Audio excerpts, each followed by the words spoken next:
अगर जैसे मैंने कल भी आपसे बात किया था, अगर मैं यूएस में मार्केट में मुझे काम करना है, तो आई हैव, मान लो मुझे स्टैंडर्ड मेरे पास में है, मेरा कंपनी रजिस्टर्ड इंडिया में है, तो सिर्फ गूगल एड चलाने से चलेगा या कुछ फॉर्मेलिटीज डॉक्यूमेंटेशन वहां के लिए भी करना पड़ता है मुझे? उसके लिए अलग से कुछ फॉर्मेलिटीज करनी पड़ती हैं। वो एआरसी अच्छा फॉलो करना पड़ता है, वो एआरसी की क्लास में बताएंगे आपको। अच्छा अच्छा अच्छा अच्छा। ठीक है, तो सर एआरसी वहां है भी। वो आई10 है। ठीक है, दोनों में अच्छा, दोनों चीजें हम बताते हैं कैसे की जाती हैं। तो सर वहाँ इसलिए गैलीलियो हमारा एवेंट। ये जो सर्टिफिकेट है काम करता है। अच्छा अच्छा। सवाल ये है, मतलब जीडीएस का एग्जाम होगा या आईटा का एग्जाम होगा, मेरे को समझ में नहीं आ रहा है। क्या चाहिए कि जीडीएस चाहिए? नहीं, चाहिए तो दोनों। Hi, very good afternoon everyone. Good afternoon. Anchit, कैसे हो भाई? बस नरूल, फर्स्ट क्लास। नरूल एग्जाम है आज? जी सर। लॉगिन आ गया? लॉगिन तो दिया है, थोड़ा पहले एक व्हाट्सएप आया। चलो, गुड, गुड टू सी। बताइए, सर अभी क्या सवाल है? आ, सवाल ये है, मतलब जीडीएस का एग्जाम होगा या आईटा का एग्जाम होगा, मेरे को समझ में नहीं आ रहा है। इधर दे रहा है आईटा रिजर्वेशन कुछ का ये आया है। क्या चाहिए कि जीडीएस चाहिए? नहीं, चाहिए तो दोनों। जीडीएस का एग्जाम है। इसको हाँ। देने के बाद जो सर्टिफिकेट मिलेगा, जी सर। फिर आप एयर टिकटिंग के एग्जाम के लिए एलिजिबल होगे। फिर वो ओके। सर्टिफिकेट जो मिलेगा उसके बाद आप आईटा लेने के लिए एलिजिबल होगे।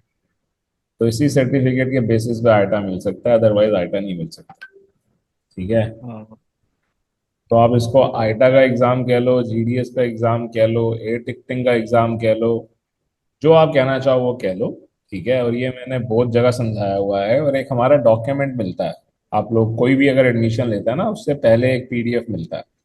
और वही हमारी वेबसाइट पे भी डला हुआ है, वहां से भी स्टूडेंट खोल सकते होते हैं उसको। और वेबसाइट पे भी साफ साफ लिखा हुआ है कि आईटा अप्लाई करने के लिए आपके पास एयर टिकटिंग का सर्टिफिकेट होना चाहिए। ठीक है। एयर टिकटिंग का सर्टिफिकेट लेने के लिए पहले आपके पास जीडीएस का सर्टिफिकेट होना चाहिए। तो आज जीडीएस का एग्जाम है। ठीक है। हम्म। फिर 23 तारीख को एयर टिकटिंग का एग्जाम है। ठीक है। ओके। फिर आपके पास जो सर्टिफिकेट आएंगे, फिर जाकर आप आईटा अप्लाई कर सकते हो। जब तक आपके पास वो सर्टिफिकेट नहीं आएंगे तब तक आप आईटा अप्लाई नहीं कर सकते हो। हम आपको एक तरीके से घुमा के भी बता सकते थे कि जी सिर्फ एयर टिकटिंग का एग्जाम चाहिए। उस केस में हम क्या करते हैं, उस केस में हम आपका यहाँ पर बैठ के जीडीएस का सेट एग्जाम देते खुद। ठीक है, और आपको पता भी ना चलता। आपके लिए समझना इजी हो जाता कि हाँ जी एयर टिकटिंग का एग्जाम देना होता है। कोई भी इंस्टीट्यूट अगर ऐसा करे कि खुद बैठ के एग्जाम दे, तो वो इंस्टीट्यूट का आएगा। हम्म। कर रहे हो आप? जी तो सर। हमने आपको इसीलिए जीडीएस की भी क्लासेस दी हैं, हमने उसके भी नोट्स दिए हैं, उसका भी सैंपल पेपर दिया है, और एयर टिकटिंग का भी दिया है। ठीक है। जबकि सिर्फ सैंपल पेपर भी काफी होता है, उससे ही बच्चे हमारे पास हो जाते हैं। और आप लोग तो खुद भी पढ़ने वाले हो, क्लासेस ले रहे हो, देख रहे हो सब कुछ। So I hope this answers your question. Yes sir. Sir अभी जो मेरे को ये पेपर आया है, आप लोगों ने जो नोट्स दिया, उसका भी ऊपर ही जो क्वेश्चन आएगा, हाँ, आउट ऑफ कोई क्वेश्चन तो नहीं आएगा आ सकता है, बिल्कुल आ सकता है। उस time? Out of help that किस भी आ तरह सकता है, से? ऐसा जरूरी नहीं है कि उसके बाहर से नहीं आएगा। भाई सैंपल पेपर का क्या मतलब होता है? आप भी स्कूल कॉलेज में पढ़े हो। सैंपल जी पेपर का जी। सिंपल सा ही मतलब होता है कि भाई सैंपल है, इसको देख के कर। हम्म। अब सैंपल बनाने वाला उतना ही सक्सेसफुल है कि जिसके जितने ज्यादा सवाल आ जाए। तो हम कोशिश तो यही करते हैं कि आ जाए। ठीक है। पर जवाब इसका यही है कि कुछ भी आ सकता है। हाँ, ओके ओके। बाकी आप एग्जाम दो, आप आराम से एग्जाम कर पाओगे। और पूछो, और कैसा होता है? सर बोलो बोलो, अनम्यूट करो अपने आप को, फिर बोलो। हाँ, अगर ये आउट ऑफ क्वेश्चन आएगा तो हम हेल्प किसका ले सर? किसी की कोई हेल्प नहीं ले सकते, जो आपने पढ़ाई की है उसी की हेल्प ले सकते हो। कहते हैं कि भगवान उसी की हेल्प करता है जो खुद की हेल्प करता है। God help those help themselves. ठीक है। तो आप अपने ज्ञान की हेल्प ले सकते हो, किताबों की हेल्प ले सकते हो। ठीक है, और कोई हेल्प नहीं ले सकते हो। बात सही है सर, लेकिन उसमें जो क्वेश्चन है उतना ही तो हम लोग पढ़ाई किया, और जो प्री क्लास दिया था उसमें किया, उसका ऊपर ही भाई मतलब जितना आएगा। पढ़ाई का कोई वो ऑल्टरनेट नहीं है। जो पढ़ाई करेगा वो सब कर लेगा, जो पढ़ाई नहीं करेगा वो कुछ नहीं कर पाएगा। तो पढ़ाई कर लो, अभी भी पढ़ाई कर लो, ठीक है। आपके पास एक मैसेज आएगा, उसको अगर आप उसको पढ़ लोगे तो भी सब सही हो जाएगा। तो पढ़ाई कर लो, ठीक है। एक मैसेज इन आएगा केस आपके पास, आ चुका होगा, ठीक है। उसको पढ़ लो, उसके अंदर आपके सवाल का जवाब है। इन केस एग्जाम मतलब ये होता है, अच्छा नहीं होता है, तो तो नेक्स्ट दोबारा प्रोसेस। फीस पे कर देना, जितनी भी पहले 90,000 पे किया, तो दोबारा 90,000 पे करके दोबारा एग्जाम दे देना। हाँ सर जो 2 अटेम्प्ट है वो एक ही दिन के लिए है या फिर नेक्स्ट डे के लिए जाएगा? क्या चीज? 2 अटेम्प्ट्स बोले हैं we can do 2 attempts. 2 items मतलब? अटेम्प्ट अटेम्प्ट 2 बार, एक बार नहीं होता है तो हम दूसरी बार ट्राई कर सकते हैं। दे सकते हैं, बट जेन्युइन रीजन होना चाहिए, क्या कहते हैं, आपके पास ना होने का। दूसरी बार दे सकते हैं, हम कोई फीस नहीं लेते हैं। पर हम, मतलब हम आप लोगों को कोशिश इस तरह से डरा देते हैं कि भाई एक ही बार में पास हो जाओ, ताकि आप सीरियसली लो। पर अगर एक ही बारी में नहीं होते हो तो दोबारा करवाएंगे और कोई फीस नहीं लेंगे, ठीक है। वो तो पूरी कोशिश रहेगी। हो ही जाओगे, मैं बता रहा हूँ आपको, हो ही जाओगे, ठीक है। कुछ है ही नहीं उसके अंदर। और सर जो एंडोर्समेंट लेटर है वो शायद हमें 8 एक महीने बाद या फिर 1 साल बाद शायद वापस चाहिए होगा, तो तब मिल जाएगा? जब भी चाहिए होगा मिल जाएगा, ठीक है। दो ओके। साल का पीरियड है आपके पास, 2 साल के अंदर जब भी आप कहोगे आपको एंडोर्समेंट लेटर का प्रोसेस फॉलो करना है, मिल जाएगा भाई। ऑथेंटिक सर्टिफिकेट है। आप हमसे एंडोर्समेंट लेटर मांगोगे, हम आपसे कहेंगे कि बताओ आपकी डेट्स क्या थी एग्जाम की, आप वो दोगे, हम आपको कुछ दिन में एंडोर्समेंट लेटर दे देंगे। इसमें कौन सी बड़ी बात? ओके। सर जीडीएस से ये जीडीएस ले सकते हैं इस सर्टिफिकेट से? जीडीएस ले सकते हो आप आइटा लेने के बाद, ठीक है। जीडीएस को सर्टिफिकेट से कुछ लेना देना नहीं होता, ठीक है। जीडीएस ये कहता है कि आप अगर आइटा कंपनी हो तो हम आपको जीडीएस दे देंगे। तो आइटा इसी से मिलता है। जब आपके पास जीडीएस आ जाएगा, फिर आप मेरे से एक नंबर ले लेना, उस पर बात करना, वो आपके कंप्यूटर में जीडीएस इंस्टॉल कर देंगे, ठीक है। अगर आप इसी सर्टिफिकेट के बेसिस पे भी करना चाहो कर सकते हो, ऐसा नहीं है कि नहीं देंगे, वो दे देते हैं। पर वो तंग करते हैं उस केस में कि भाई आप आइटा तो हो नहीं, टिकट तो इशू कर नहीं पाओगे, लेके क्या करोगे। बिना आइटा के हम टिकट तो इशू कर नहीं सकते, तो इसीलिए वो देने में तंग करते हैं।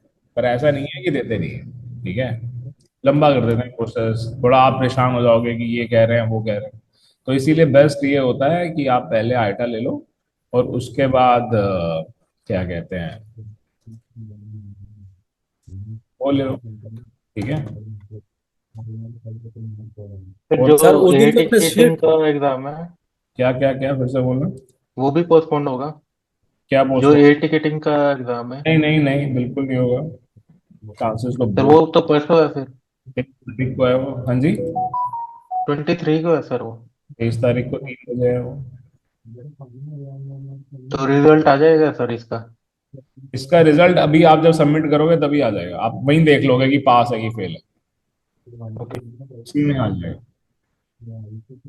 ये सारा ऑटोमेटेड है, ठीक है। एयर टिकटिंग का नहीं आता ऐसे, इसका आ जाता है, ठीक है। सर उस दिन जो आपने शीट दिया है उम्र हौस का जो, उसमें से मैं एक वेबसाइट लॉगिन कंप्यूटर किया की था। क्लास नहीं है नूर। नहीं नहीं, मैं एक आइटा के बारे में क्वेश्चन करेगा सर। आईटास के सवाल से पूछो, ठीक है। हर एक टॉपिक की अलग अलग क्लास होती है, मैं टाइम ऐसे डाइवर्ट नहीं कर सकता, ठीक है। ओके सर, तब आईटा का बाद में सवाल, आईटा का सवाल है तो पूछो। मैं उसमें जब ये किया था, वेबसाइट ओपन किया था, उसमें से आइटा का नंबर मांग रहा था और लाइसेंस नंबर मांग रहा था। हाँ तो आईटा ले लो, इसीलिए तो आप आईटा वाला कोर्स कर रहे हो। अगर आप आईटा वाला कोर्स कर रहे हो तो आप इसीलिए ही कर रहे हो, तो आईटा नंबर आ जाएगा, अपने आप करो अपना आराम से, उसमें दिक्कत ही है। और बताओ, और कोई सवाल किसी का?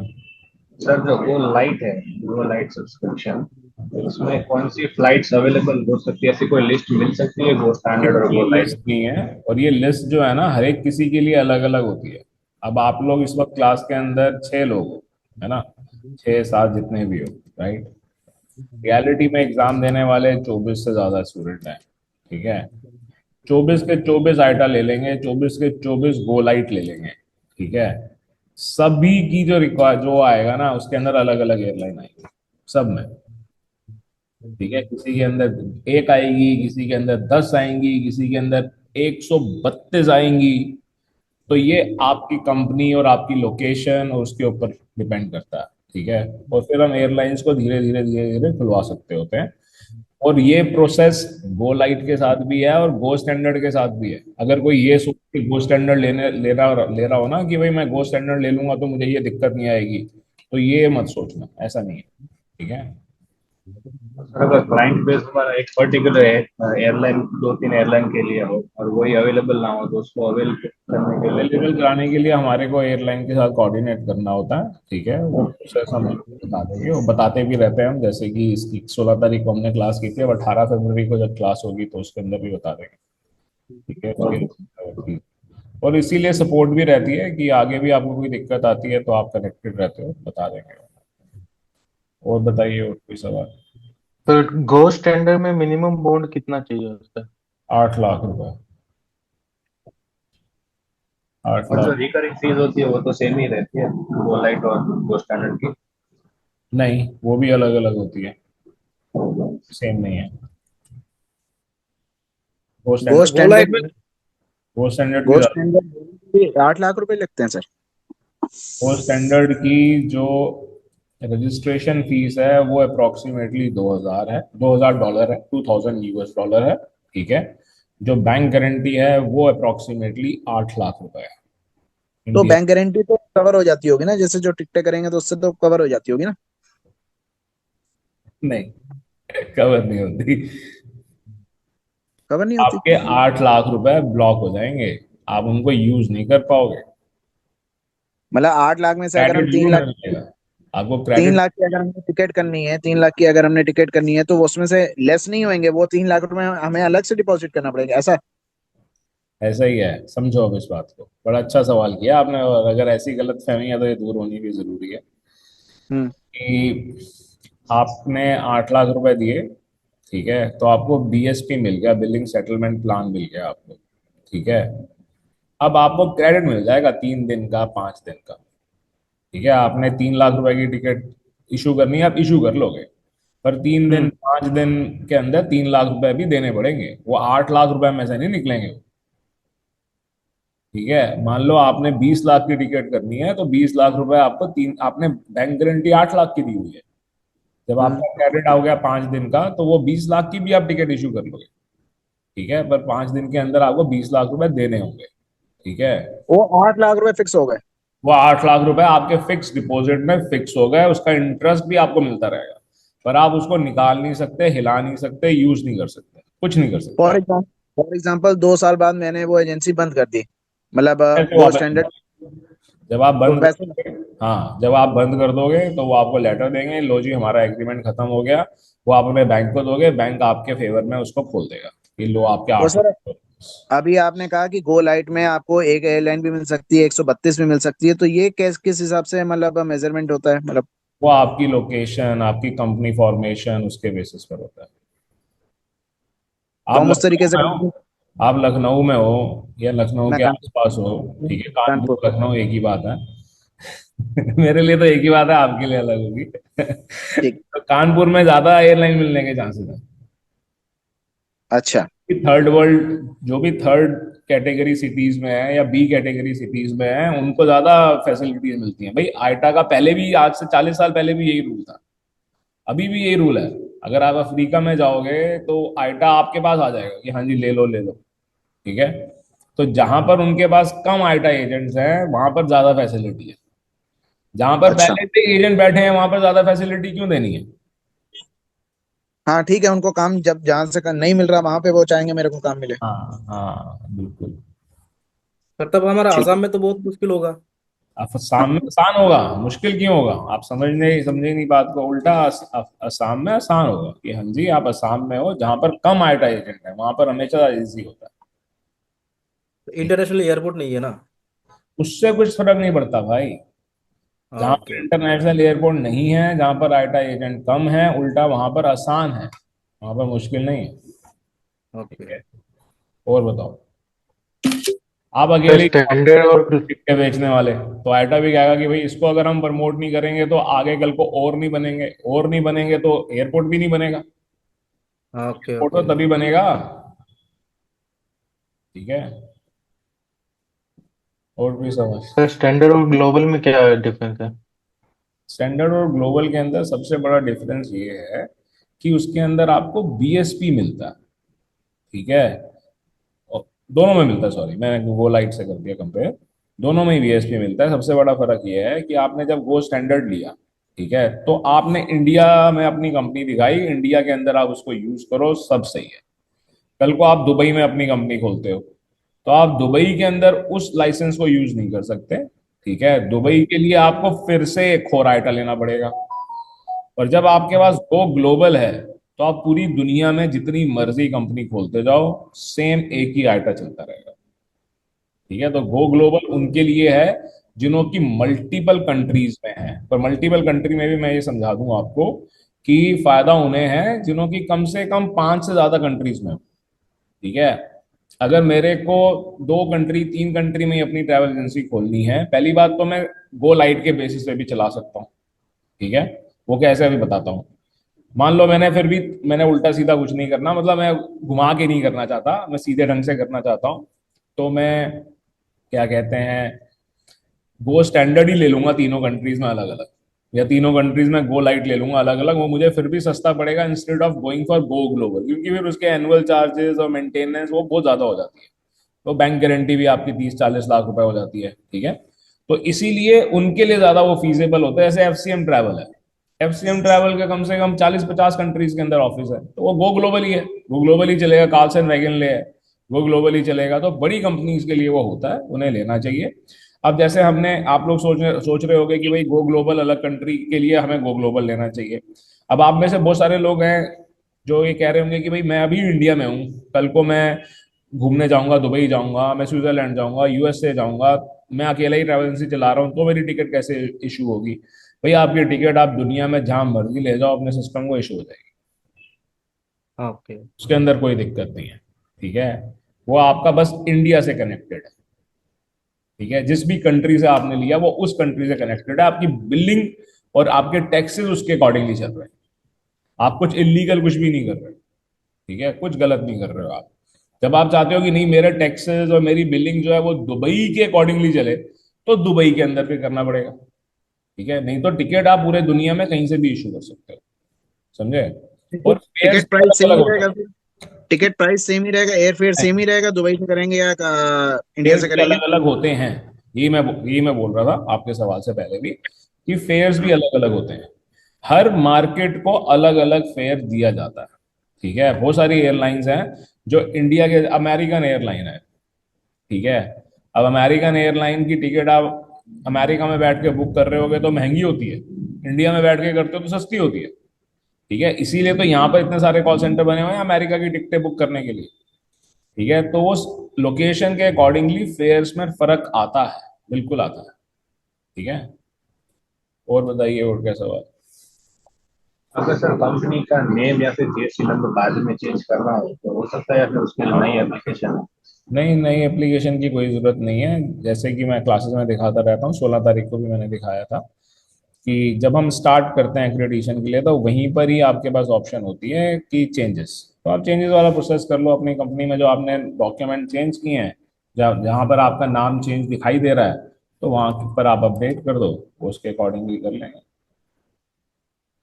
ठीक है। ये और क्या सवाल है? सर अगर गो लाइट लेके मैं अपना जो ट्रेवल एजेंसी है उसमें से दूसरा ब्रांच भी खोल सकता हूँ, सब ब्रांच? ब्रांच? हाँ, सब ब्रांच तो खोल सकते हो, बिल्कुल खोल सकते हो। कोई इशू नहीं होगा ऐसे इलीगली कोई? भाई, सब ब्रांच खोल के आप गो लाइट को यूज करना चाहते हो ना? जी जी। बिल्कुल करो, कोई दिक्कत नहीं। कोई दिक्कत नहीं। और बताओ, और क्या सवाल? सर यूरोप करना, जैसे one country to another, Germany से जैसे पोर्टुगल हो गया या वो हो गया, तो वो वहाँ का लाइसेंस बेटर रहेगा या यहाँ का बेटर रहेगा? इंडिया का बेटर है। इंडिया का उसमें हमेशा। सारी देखो, एयरलाइंस आ सकती हैं उसमें? India is a third world country. ठीक है, सबसे पहले तो आप इस बात को समझो। तो यहाँ पर उल्टा बेटर अपॉर्चुनिटीज हैं इन रिगार्ड्स टू, मतलब मार्केट ज्यादा खुली हुई है। ठीक है, यूरोप के अंदर उल्टा ज्यादा रूल्स फॉलो होते हैं। ठीक है, वैसे भी आपने पढ़ा होगा TC1 TC2 TC3, India TC3 है। ठीक है, आप यूरोप जब कह रहे हो तो TC2 है। ठीक है, तो फेयर्स में थोड़ा बहुत ऊपर नीचे जरूर होता है, पर फिर भी अगर कोई मुझे ये पूछे, ठीक है, कि मेरे को ज्यादा टिकटें जो है वो यूरोप के अंदर ही बेचनी खरीदनी है और मेरे पास दोनों ऑप्शन है, मैं इंडिया करूँ कि यूरोप करूँ, तो मैं इंडिया बोलूंगा, मैं यूरोप नहीं करूँ। ठीक है, सर बाकी जैसे किसी इसके कुछ ना कुछ प्रोस एंड कॉन्स होते हैं, कुछ ना कुछ आपको जरूर लगेगा कि नहीं अच्छा वो वाली चीज वहां अच्छी है, ये वाली चीज यहाँ अच्छी है। ठीक है। जैसे कर सर कस्टमर ज्यादा वहाँ के हैं, हम्म, वहाँ लोग मतलब फ्रांस टू जर्मनी या जर्मनी टू मतलब ऐसे कस्टमर हैं सारे। क्या हो, तो क्या हो गया, तो उससे क्या हो गया, इस बात तो से वो यहाँ से बैठ के यहाँ पर वो पढ़ हो रहा सकता हूँ, है। मेरा भाई नीदरलैंड में है, वो मुझे कहता है मेरी टर्की की टिकट बुक कर दे, तो मैं करता हूँ ना, उससे क्या लेना देना। मैं उसको टिकट, उसे टिकट चाहिए, मैं उसको टिकट दे रहा हूँ। ठीक है, अगर आपका कस्टमर आपसे, उसको कोई ऑब्जेक्शन नहीं है, आप जहां पर भी बैठे हो। ठीक है, अब मैं कल को मैं खुद ही जाके यूरोप में बैठ जाऊंगा, उसको टिकट चाहिए, मैं टिकट दे रहा हूँ, मैं कुछ गलत काम तो कर नहीं रहा। एयरलाइन को उसके पैसे चाहिए, आईटा को उसकी फीस चाहिए, मैंने क्या गलत किया, कुछ गलत किया? तो ये आपका दुश्मन है कि आपका क्लाइंट आपसे लेगा या नहीं लेगा। अगर आपका क्लाइंट ले रहा है तो सब बढ़िया, पैसे कमाते जाओ, आगे बढ़ते जाओ, और पूछो क्या सवाल है। सर जैसे टैक्स सिस्टम दुबई में टैक्स नहीं है और इंडिया में टैक्स है, तो दुबई में अगर हम करते हैं मतलब जैसे इंडिया अगर में कहाँ आईटा, है, इंडिया में टैक्स कहाँ है? इसमें जीएसटी एसटी कुछ नहीं रहेगा, कुछ ना कुछ तो रहेगा। आप पहले मेरे को एक बात बताओ कि अगर 1 लाख रुपए की एयर टिकट है तो उसके ऊपर कितना GST, आप 18,000 रुपये GST पे कर रहे हो? मेरे को आइडिया नहीं है सर इस बारे में। करके देख लेना ना। तो एक्चुअली एयर फेयर पे आपका ये GST इतना बैडली आपको इम्पैक्ट नहीं कर रहा, वो जो प्रॉफिट होता है उसके ऊपर थोड़ा बहुत इफेक्ट करता है। तो ये जो आप हम्म, सोच रहे हो ना कि दुबई के अंदर टैक्स नहीं है तो वहां पर 18% आपकी टिकट सस्ती हो जाएगी, ऐसा कुछ नहीं होने वाला। और यहाँ पर 18% महंगी है, ऐसा भी कुछ नहीं है। ठीक है, ठीक है। क्लियर है। ठीक है। एयरपोर्ट टैक्सेस और एयरलाइन टैक्सेस एक अलग कॉन्सेप्ट होता है, वो आप अपनी क्लासेस में सीख रहे होगे। ठीक है, तो GST को कैसे यूज करना है नहीं करना उसकी स्पेशल क्लास होगी, तो उसके अंदर सीख लीजिएगा। ठीक है, आपके कोर्स का पार्ट है। और ये ऐसा कुछ भी नहीं है जैसा आप सोच रहे हो ना, वैसा कुछ भी नहीं है कि 18% सस्ती है 18% महंगी, ऐसा नहीं। मेरे को लगा कि ऐसा मतलब इतना फर्क आ जाएगा। नहीं नहीं नहीं, ऐसा नहीं है, ये कोई कपड़े थोड़ा बेच रहे हैं। यार, जितने की यहाँ पर इंडिया में फॉर्च्यूनर आती है उतने में लैंड क्रूजर आती है दुबई में। जितने की यहाँ पर लैंड क्रूजर आती है उतने में आप फ्लैट भी खरीद लो दुबई में और लैंड क्रूजर भी खरीद लो। सही सोचो, है। ये कॉस्ट है। ठीक है। और कोई सवाल?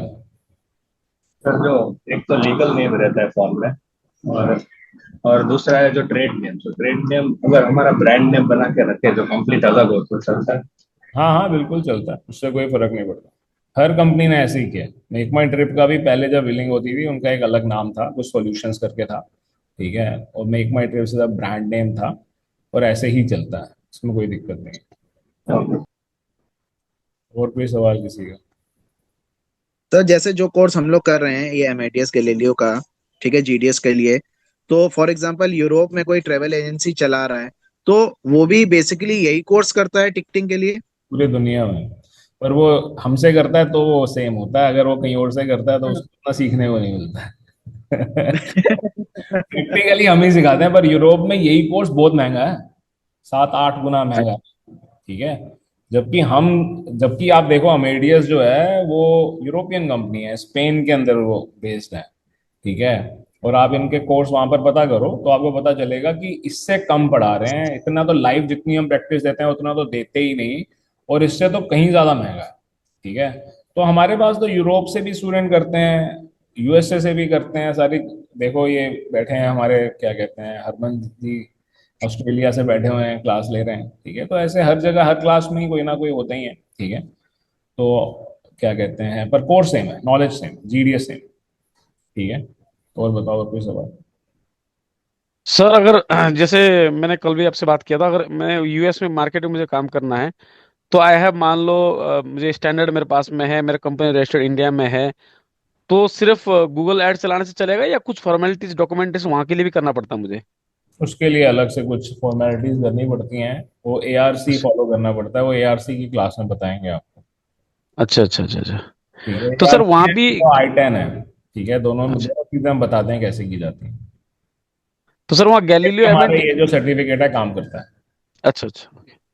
तो गैलीलियो या एमएडी से काम चलेगा सर, या वहाँ के लिए अलग चलता है? टीवी और एमएडीएस से काम चलेगा, पर वहां पर सैबरे भी चलता है। ओके ओके, ठीक है। और बताइए, वैसे सर गैलीलियो भी अमेरिकन कंपनी है, तो गैलीलियो से खूब काम चलेगा अमेरिका। सर गैलीलियो और एमेडियस का कॉमन सेम है? नहीं, सेम नहीं है, पर जिसको गैलीलियो चलाना आ गया वो अमेडियस भी चला ही लेता है, ऐसा मुश्किल नहीं है। और जिसको अमेडियस आ गया वो गैलीलियो चला लेता है, पर हम ये नहीं कह सकते कि सेम है, बट बेसिक्स क्लियर सेम है। ठीक है, थोड़ा। प्रोसेस मतलब सेम ही है।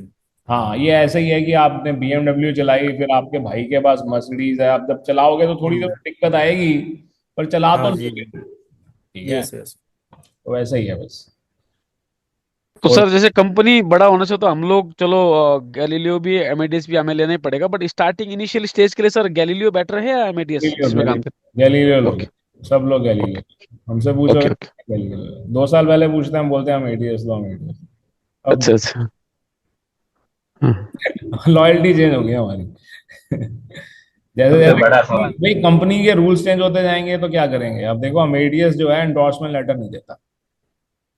ठीक है, हमने साइट पे लिखा हुआ है साफ साफ।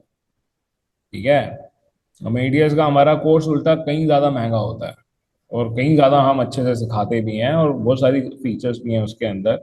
पर आप अगर कोई ये सोचे कि मैं एटीएस कर लूंगा, उसके बाद मैं उसके बेसिस पे आइटा ले लूंगा, एंडोर्समेंट लेटर ही नहीं आएगा, लोगे क्या। तो जब से अमेडियस ने एंडोर्समेंट लेटर देना बंद किया, तब से हम लोग गैलीलियो की तरफ शिफ्ट हो गए, नहीं तो वी आर अमेडियस। ठीक है। और बताओ, और कोई सवाल? सर अभी जो हम मेरी क्लासेस चल रही है वो तो एमएडीएस की ही चल रही है।